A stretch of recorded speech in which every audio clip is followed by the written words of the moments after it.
Hello, friends, and welcome to our National Engineers Week celebration. At Boston Children's Museum, one of our favorite things about eWeek is getting to work with real engineers and engineering students. Of course, this year we have to do everything online, but that's okay. It's still going to be a lot of fun.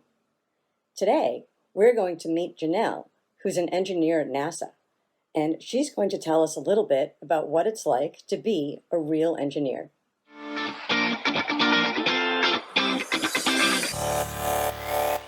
Hello, friends. My name is Alyssa, and I'm the Science Program Manager at Boston Children's Museum, and I am here with a friend today. Why don't you go ahead and introduce yourself?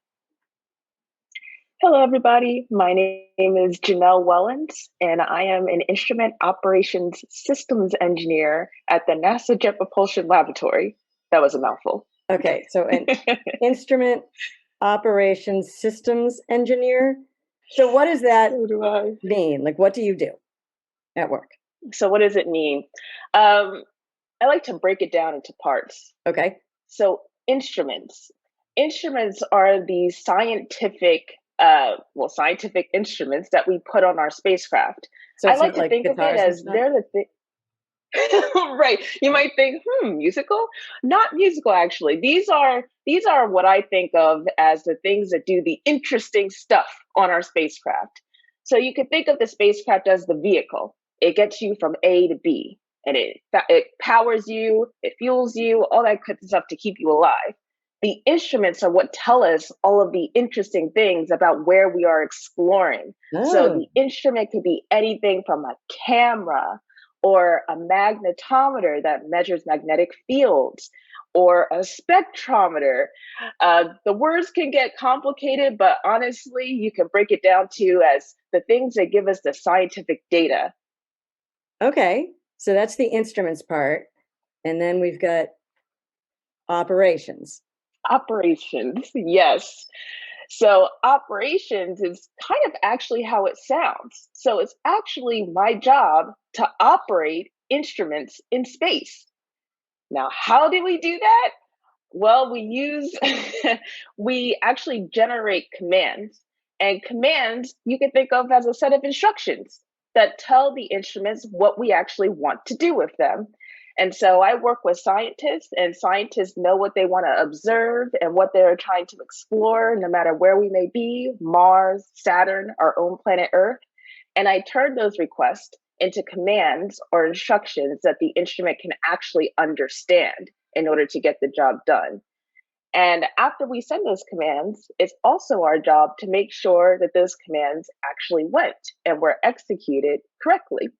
And so the other half of my job is monitoring. So when I come in the morning, I'm making sure that what we planned actually happened and that the instrument is what we call safe and healthy. It's functioning the right way.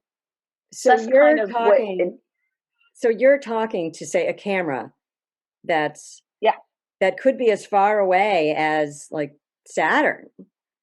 Yes. Something. That's so far. So you've mentioned a couple times your team, and when we do activities at the museum, one of the things that kids find really hard is working with somebody else. They want to do it themselves. They don't want to work with their brothers and sisters. And so we always have to tell them, like, engineers work in teams. They work together. So how do you work together?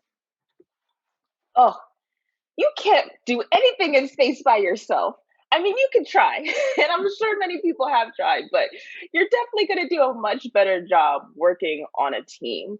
There are so many moving parts. I've only talked about operating instruments, for example. Somebody also has to be in charge of operating the spacecraft, being able to navigate it, be able to tell us where are we and where are we going, be able to tell us the information about the power systems, be able to, if there is a problem, be able to help and say, it's a software issue, and I am the expert in that. I can help you figure that out. I mean, not one person can have all this information in their head. So we rely on teams for virtually every project that we have at NASA.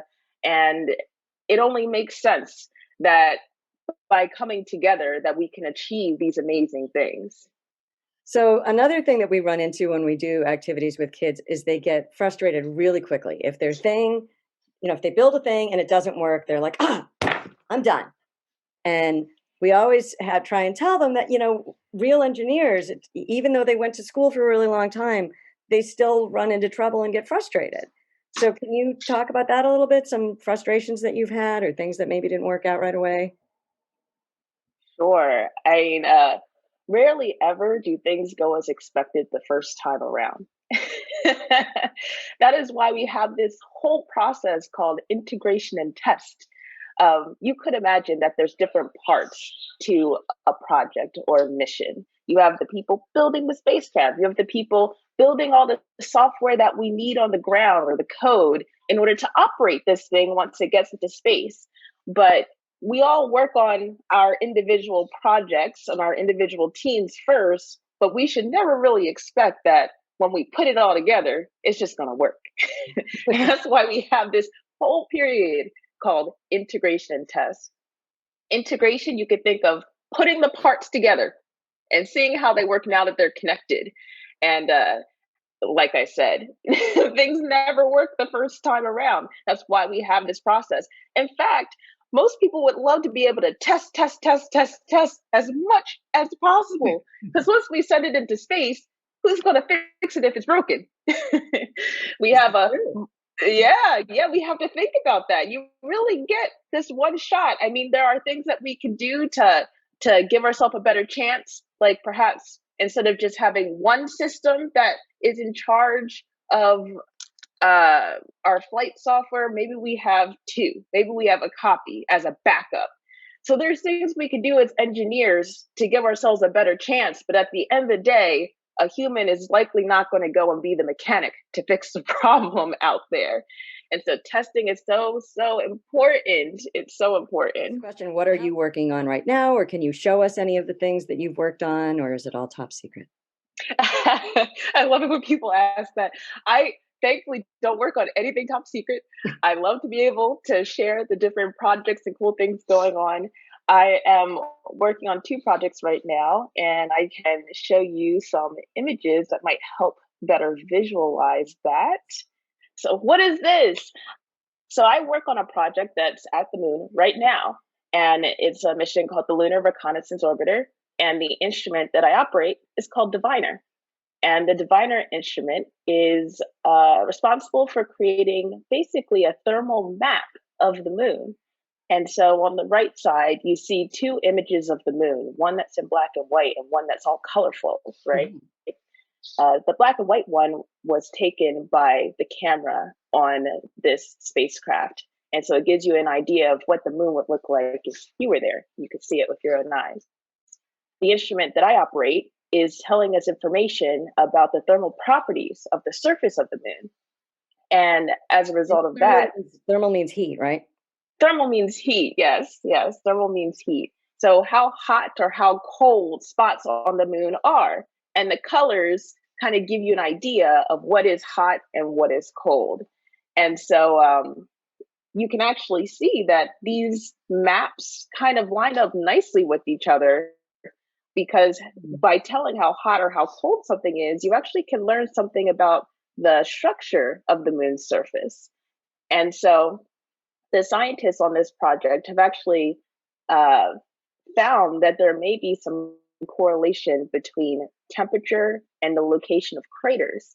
And this is helpful to know, especially since NASA is currently planning to send the next man and woman to the moon again.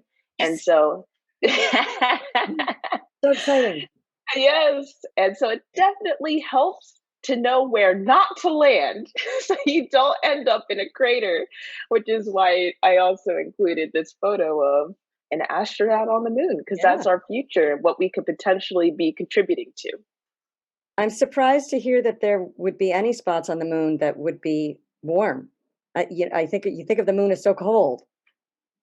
Yes, that's a good point. The red in this picture doesn't necessarily mean, oh, burning hot. It's more of a scale of cold to not as cold. So the colors can be a little misleading to what our brain wants to think of when we see red versus blue or purple.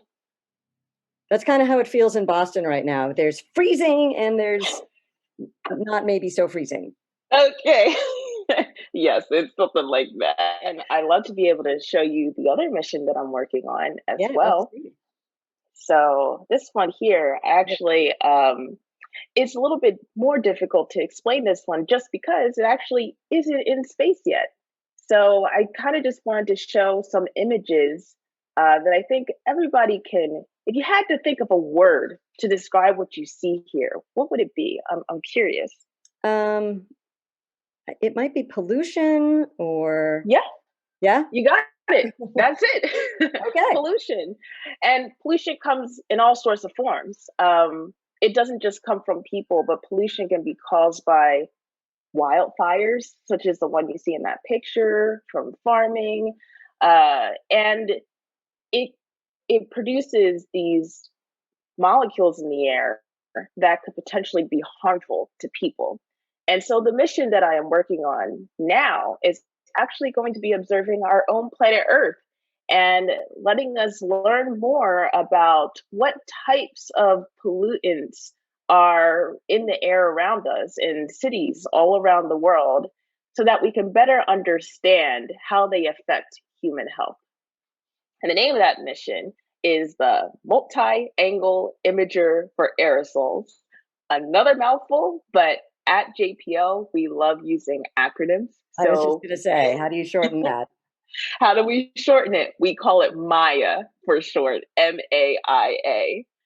And the image I'm showing here is actually not from Maya because Maya is still not in space yet. We are still developing it as a project. But I think it shows what you can expect something that Maya would be producing in terms of images in the future. So I know sometimes people say that, well, they think it's important to do this kind of study that Maya is doing to find out what's going on Earth. They say, well, why are we wasting time and money on outer space when there's still so many problems here on Earth? Yes, I do hear that a lot. Let's focus on Earth. But the surprising thing is that a lot of the work that NASA does is focusing on Earth. In order to better understand the changes that are happening to our planet, we have many missions just like Maya. The sole purpose is to learn more about our planet and how it is changing. And this information is crucial in order for us to prepare for the future to make sure Earth is still livable and still a fun and still a happy place. And so, uh, even though you may hear about the fancy Mars missions and, ooh, we went to Saturn, that's really just a piece of the pie. And being able to go to a place like Mars and Saturn requires us to be inventive and to make new technology. And all of that ends up benefiting us back here on Earth anyway, because that push and strive to be able to do what has not been done before enables technology here on Earth to become easier to develop. That makes a lot of sense. Yeah, there are definitely more reasons. I definitely encourage people to just look up on YouTube ways that NASA has helped Earth, and the list can go on and on. And So if I were to follow you around at work and look over your shoulder, what would I see? Would you be sitting at a computer all day? What would I see on the computer? Are you like building little models of things? I'm kind of picturing you sitting in somewhere with like a joystick and like, you know, directing your instruments, or like what would I see you doing? yeah, great question. So if you were to follow me around at work, you would be on your feet a lot. Uh, JPL is basically located on the side of a hill. So sometimes, I can get a little winded going from meeting to meeting to meeting. But it's important to go to these meetings because these meetings are how we are developing and figuring out and designing how this instrument's going to work and how we're going to operate it once it gets into space. So we'll be talking to a lot of people throughout the day. When we're not doing that, we'll probably be sitting down at a desk and actually we can do it remotely. And so right now I'm not even at JPL, I'm sitting in a house. So we use our computers in order to generate the commands we need to send to our instruments, to do the design work for instruments that haven't reached space quite yet. And it's kind of amazing what we're able to do without physically being there. But there are always going to be some cases where being at the lab is actually important enough that you can't work your way around it. So, for example, one of the instruments that I'm working on right now is being built in the lab, and we're going to begin testing it. And so once we start to test it, I am actually going to have to physically go in. So we'll be in a lab. We'll be wearing clean garments in order to not contaminate anything, and we'll be operating in that environment instead of from home. So the day kind of vary depending on what we're doing with the project and who we need to meet with. But essentially, you really just need your computer to get the job done. It's kind of amazing. Yeah. Well, it sounds like it's never boring. I mean, you're not just sitting at your desk all day. Mm-mm. You're thinking and talking to a lot of different people. Yeah, So yeah, absolutely. so you said that at school you studied aeronautic engineering. Is that something that you always knew you wanted to study, or did that come later, or were you like, little 5-year-old Janelle playing with rockets and thinking about going up in space? Oh, little Janelle would have never imagined I'd be working at NASA. I might as well have said, I want to grow up to be a princess one day. That's how unrealistic it would have sounded coming from my mouth. Uh, Growing up, I didn't think that it was even possible to work for a place like NASA. I had never met anyone who worked for NASA. I had never met a person who met a person who met a person who worked from NASA. So it was never something that I ever dreamed for myself or even imagined because it just felt too far away from my reality. Sure. So growing up, I didn't really have aspirations. I also didn't think I would be an aerospace engineer. I didn't really know that that existed either. So the way that I got to my current path was when I actually got accepted into college. So when I was in high school, I didn't even really know where I wanted to go to college. I didn't know what I wanted to major in. All I knew was that I liked to learn. And it wasn't just math and science that I liked to learn. I really enjoyed English and literature. I maybe enjoyed history a little less, but I had a Mhm. wide variety of interests. Some people may assume that because I'm an engineer that I was only about math and science, but that's definitely not the case. I also really enjoyed art. I loved running track. I had a lot of interests. And so maybe that was part of the problem. I didn't really know what I wanted to do. And I come across this major called aerospace engineering, has the word space in it. Oh, Aerospace engineering. I said, hey, that's kind of cool. I didn't really think of that as a possible engineering discipline. So I went to that first class. I'm sitting there, the professor's going over, we're going to learn about this semester, and we're going to learn about how rockets work, how planes fly, and we're also going to learn a little bit about the history of space flight. And he shows this image of an astronaut fixing the Hubble telescope. And I just, wow. And then he says, oh, that was me back in the day. My professor is an astronaut. So suddenly I went from knowing no one who had ever worked for NASA to being taught by an astronaut.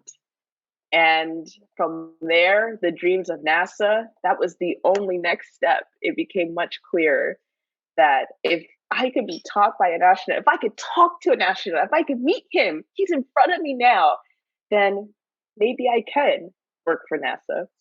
And now that I'm at NASA, it's like, here's me on the totem pole. Catch me at the speed.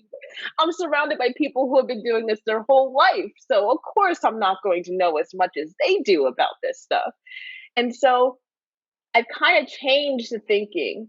It's more about what you can be. Think about what you can be. I think sometimes we focus too much about what we have been. I haven't had good enough grades, therefore, I can never work for NASA. I didn't get into MIT, so then I can never work for NASA. I didn't get the internship, so I can never work for NASA. But instead, think about what you can be. I can work for NASA because I am confident, because I have learned so much. Look how far I have come. I came into MIT knowing this much about engineering, and now I am an engineer. Think about where you can go instead of focusing on the past, and it will open up so many doors for you, because the last thing you want to do is be the person who tells yourself, no, you can't do it. Oh, there you go. It Always worked. let So somebody one else. last question. There's this image of engineers as being just sort of like super nerdy people who have no social skills and all they do is think about engineering.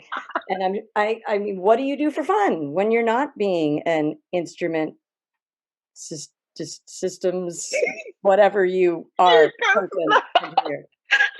It's a mouthful, man. I never expect anyone to know that.